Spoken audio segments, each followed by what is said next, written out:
The road was a hollow scar in the darkness, an open wound in the middle of nowhere. No lights, no signs, no trace of civilization, just a stretch of asphalt disappearing into the void. Those who dared to cross it spoke of an oppressive silence, a void that swallowed even the wind.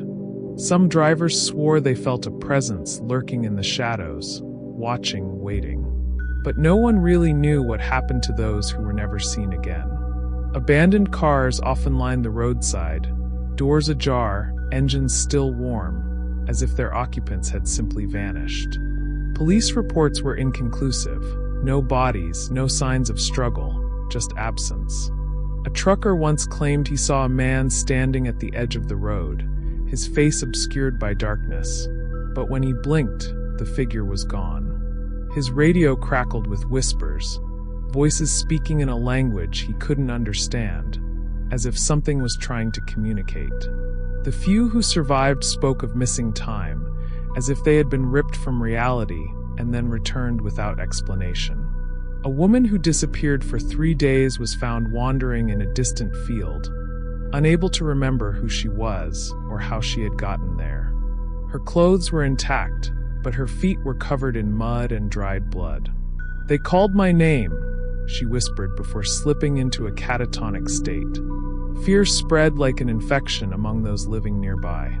Some believed the road was a place where time folded in on itself, a tear in the fabric of reality. Those who entered risked never leaving, or worse, coming back different. A group of friends, skeptical of the legends, decided to challenge the unknown. They wanted to prove the stories were nothing more than hysteria, that the road was just a road. But what they found was something far beyond their comprehension. The engine growled as the car pushed forward into the desolate night.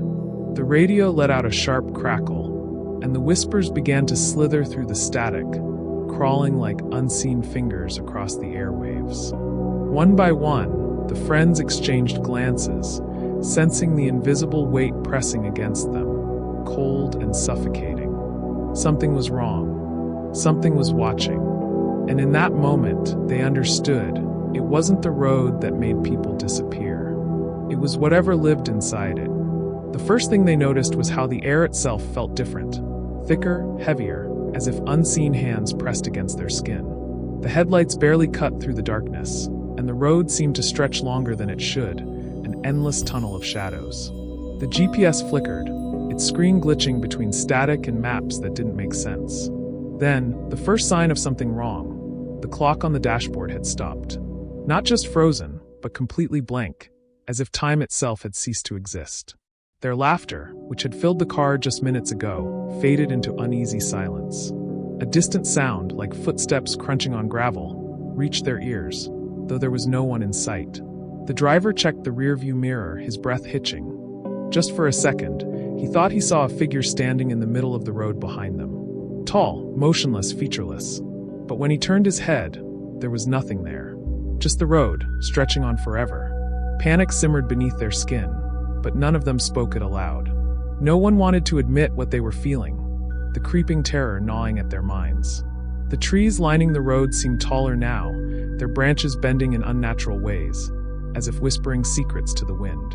The static on the radio grew louder, shifting into something more intentional, something that almost sounded like voices. But when one of them reached for the dial, the car jerked violently, as if something had grabbed hold of it. Then the headlights caught something. A road sign, old, rusted, covered in scratches. But the words were all wrong. They weren't in English. They weren't in any language they recognized. The letters twisted and shifted as if they were alive, forming new words, new warnings, the longer they stared. Turn back. Not safe. They see you. A cold, paralyzing dread settled over them.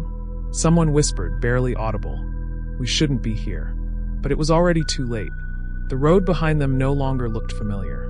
The landmarks had changed. The trees were different, their shapes distorted in impossible ways. And then came the sound, a deep, guttural noise from the darkness ahead, vibrating through the air like a growl from something not human. Their only choice was to keep driving, deeper into the unknown, where time unraveled and reality twisted into something unrecognizable. The road no longer obeyed the rules of the world they knew.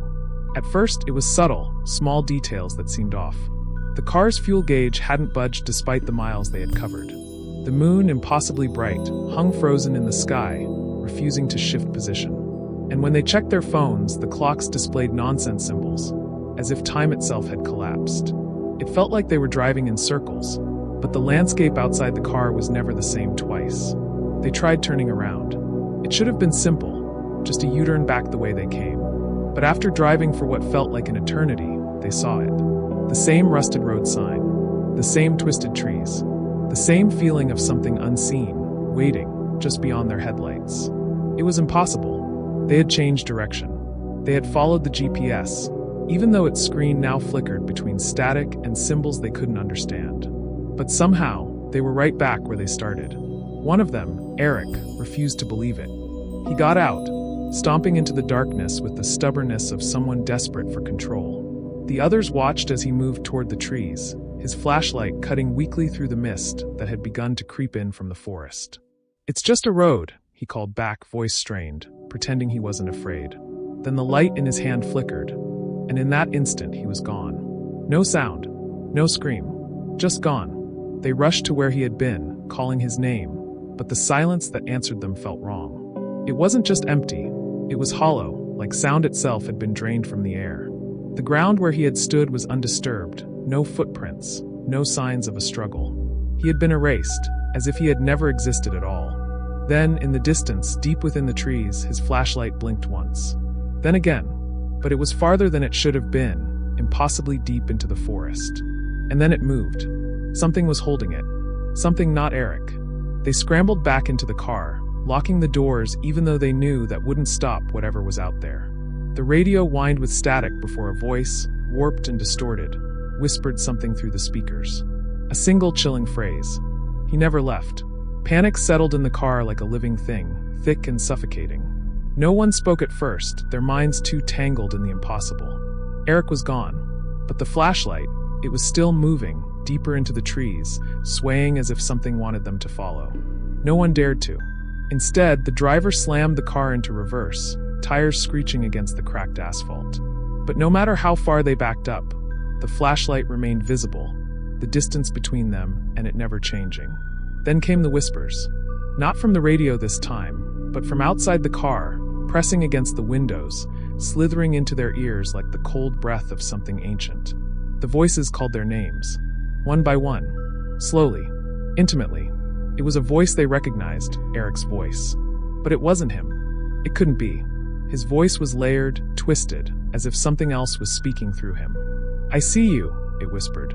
"I know what you fear." They should have kept driving. They should have ignored it.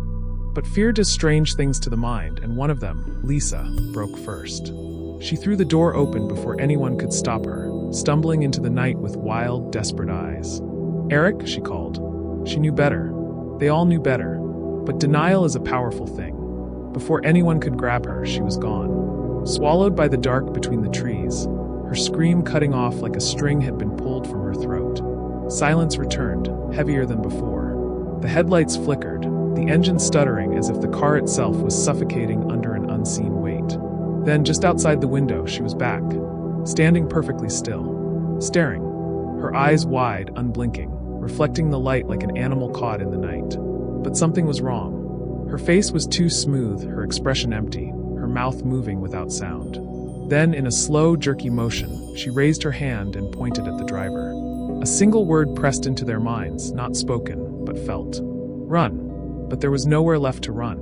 The road had already chosen them. The car wouldn't start. The key twisted, the engine coughed, but someone was stopping it. The air inside felt thinner, like they were being suffocated by something unseen. Something pressing into their lungs with invisible hands. Lisa was still standing outside, her body rigid, her unblinking stare fixed on them.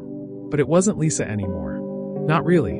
Her mouth kept moving in eerie silence, forming words that never came. Then, slowly, her lips curled into a smile. The whispers returned, louder this time. Not just one voice, but many overlapping, crawling into their minds. They didn't come from Lisa. They came from the trees, from the shadows, from the road itself. "You don't belong here. You shouldn't have come. You can still leave." The last part sounded almost like a trick, a cruel joke. The driver tried again, turning the key, slamming the pedal.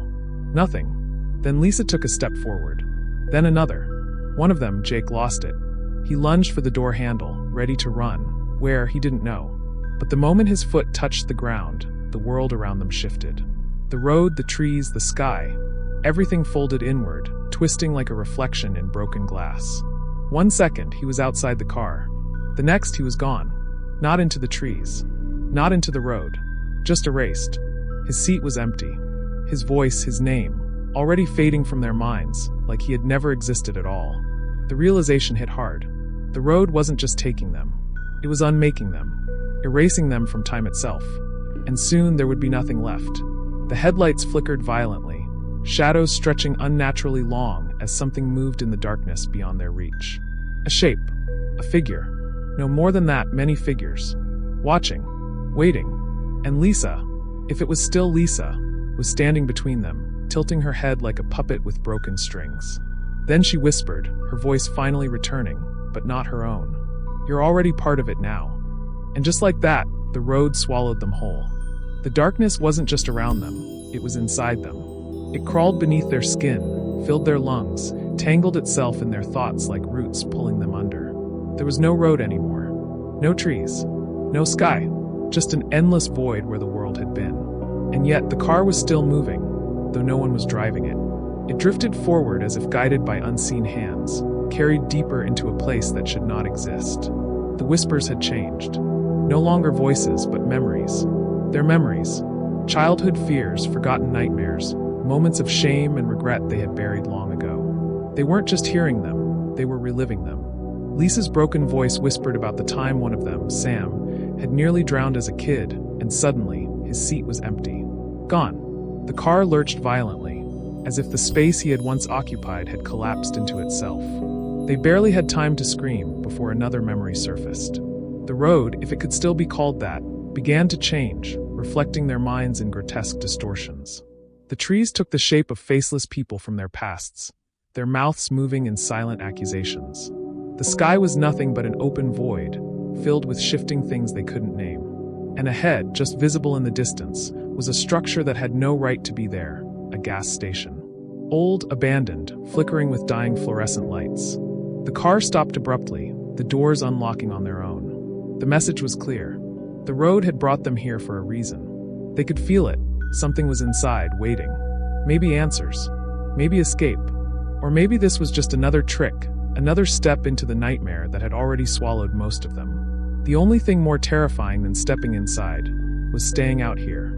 A beat of silence stretched between them. Then, from inside the gas station, a voice called out. Familiar. Weak. Desperate. Eric. But Eric was gone. Wasn't he? The gas station flickered in and out of existence, as though reality itself couldn't decide if it was truly there. The glass doors were smeared with something dark, something too thick to be just dirt. The fluorescent lights above buzzed weakly, casting sickly yellow pools of light onto the pavement. And then from inside, the voice called again. "Help me." It was Eric's voice, but they knew it wasn't Eric. Not anymore. Still, the alternative was worse. Staying outside meant becoming part of the road, just like the others. So they stepped forward, forcing themselves through the doors. The gas station was empty, rows of dusty shelves, a broken cash register, a flickering security camera that turned to follow them. The air was stale, heavy with the scent of something rotting. And then, at the far end of the store, beyond the coolers filled with murky liquid, they saw him. Eric, sitting on the floor, his back against the wall. His eyes wide, hollow, unblinking. His lips moved, whispering words that made no sense. His skin looked wrong, too pale, too stretched, like he was a bad copy of himself. And behind him, in the deep shadows of the back room, something moved. Something that wasn't shaped like a person. Then Eric's head snapped toward them, too fast, too unnatural. His lips pulled back in a smile that wasn't his. "You can leave," he whispered. "But you have to leave one of you behind." The gas station door slammed shut. The lights went out, and in that moment, as the darkness swallowed them whole, they understood the truth. The road never let anyone go for free.